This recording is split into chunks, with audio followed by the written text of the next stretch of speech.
Hello and আসসালামু আলাইকুম সবাইকে। কেমন আছেন সবাই? আশা করছি ভালোই আছেন। থাম্বনেল দেখে বুঝতেই পারছেন আজকে আমরা কী নিয়ে কথা বলবো।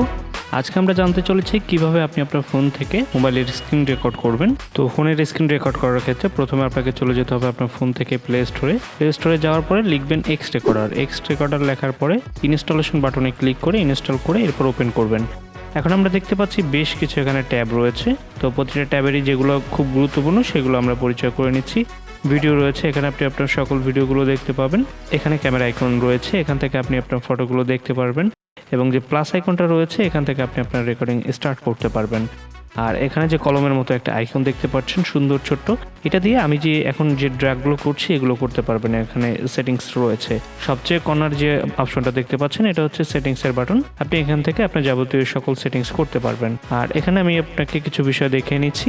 যে রেকর্ডিংগুলো করবেন সবগুলো এসে এখানে জমা হবে এবং আপনি চাইলে এই ডিলিট আইকনটি সিলেক্ট করে ডিলিট করে নিতে পারবেন। এবং যদি কোনো হেল্পের প্রয়োজন হয় তাহলে এই যে কোশ্চেন যে মার্কটা দেখতে পাচ্ছেন এখান থেকে আপনি কোশ্চেন করতে পারবেন। এবং আরও একটা বিষয় হচ্ছে যে কতটুকু আপনার ফোনের স্টোরেজ আছে তা এখানে দেখতে পারবেন। এবং এই কর্নারে আপনি কি কি অ্যাক্টিভেট করা সেই বিষয়বস্তুগুলো আপনি দেখতে পাবেন। এবং হচ্ছে ফোনের ক্যামেরা, এখান থেকে আপনি ক্যামেরা ওপেন করলে ক্যামেরার প্রিভিউগুলো দেখতে পাবেন। প্লাস আইকনে ক্লিক করলে আপনি তো রেকর্ড করতে পারবেন। এবার আসি আমাদের এই ট্যাবটাতে আপনি দেখতে পাচ্ছেন বেশ কিছু অপশন রয়েছে। এখান থেকে আপনি চাইলে এডিট ফটো করতে পারবেন এবং ভিডিও কম্প্রেস করতে পারবেন, মার্জ অ্যান্ড ফটো সিলেক্ট করতে পারবেন। এখানে বেশ কিছু অপশন রয়েছে, আপনার চাহিদা মতো আপনি এখান থেকে দেখতে পারবেন। এবং সেটিংস আইকনে আসার পর আমরা এখানে বেশ কিছু সেটিংসের অপশন দেখতে পাচ্ছি। এগুলো আমাদের মোটামুটি সবকিছুই দরকার, তো যেগুলো বেশি প্রয়োজন আমি সেগুলো আপনাদেরকে বলে দিচ্ছি। সেভ লোকেশন, এই লোকেশনে আপনার ভিডিওগুলো গিয়ে সেভ হবে। এবং ওরিয়েন্টেশন, আপনার ভিডিও ল্যান্ডস্কেপ রাখবেন না পোর্ট্রেট করবেন নাকি অটো থাকবে এই বিষয়টা সিলেক্ট করতে পারবেন। এখন যেহেতু রেকর্ড চলছে আমি দেখাতে পারছি না। আচ্ছা, এখন আমরা যে ট্যাবটা দেখতে পাচ্ছি ভিডিও সেগমেন্ট সাইজ, এটার কাজ কি? এটা মূলত আপনি কত জিবি পর্যন্ত ভিডিও করতে পারবেন সেই সাইজটা অ্যালোকেট করা থাকে। আপনি চাইলে এক্সটেন্ড করতে পারবেন। এখানে বাই ডিফল্ট 2 জিবির মতো দেওয়া আছে, আপনি চাইলে এটা বাড়িয়ে 3.8 জিবি পর্যন্ত করতে পারবেন।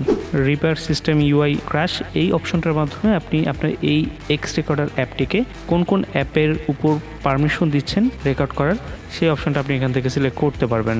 এবার এসে আমাদের আরেকটা সেটিংসে, সেটি হচ্ছে কন্ট্রোল সেটিংসের মধ্যে আপনি বেশ কিছু সেটিংস পাবেন। রেকর্ডিং মুড, এখানে বেশ কয়েকটা মুড থাকবে। এখন যেহেতু ভিডিও স্ক্রিন হচ্ছে তো সেক্ষেত্রে আমি আপনাকে দেখাতে পারছি না। এখানে বেশ কয়েকটা মুড আছে, আপনি চেক আউট করে দেখবেন। এবং নিচে যে আমরা সেটিংসটা দেখতে পাচ্ছি কাউন্টডাউন বিফোর স্টার্ট, আপনি ভিডিওটি শুরু হওয়ার আগে কত সেকেন্ড পর্যন্ত 1 2 3 4 করে কাউন্ট হবে। আমার বাই ডিফল্ট 10 দেওয়া আছে।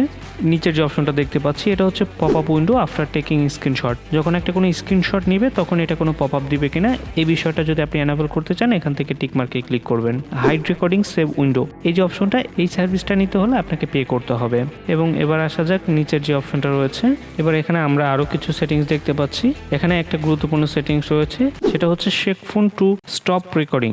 এই অপশনটার কাজ হচ্ছে আপনি যদি আপনার ফোন নাড়ান সেক্ষেত্রে ভিডিওটা স্টপ হবে কিনা। যদি এই অপশনটা চালু করতে চান তাহলে এখানে এনাবেল বাটনে ক্লিক করে দিতে হবে, তাহলে এটা চালু হয়ে যাবে। তো সেক্ষেত্রে আমার এটা পরামর্শ থাকবে না করার জন্য, কারণ ভিডিও রেকর্ড করার সময় অনেক ক্ষেত্রেই ফোনটা অটোমেটিকলিও নড়ে যায়।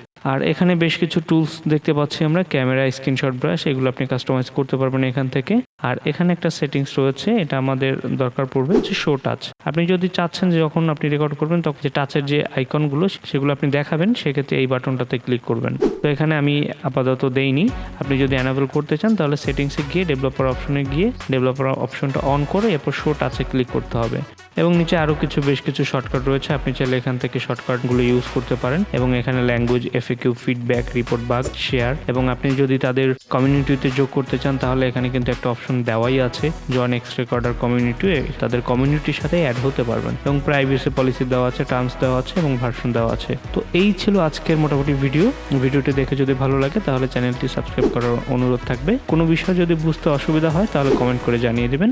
ধন্যবাদ সবাইকে, ভালো থাকবেন সবাই, আসসালামু আলাইকুম।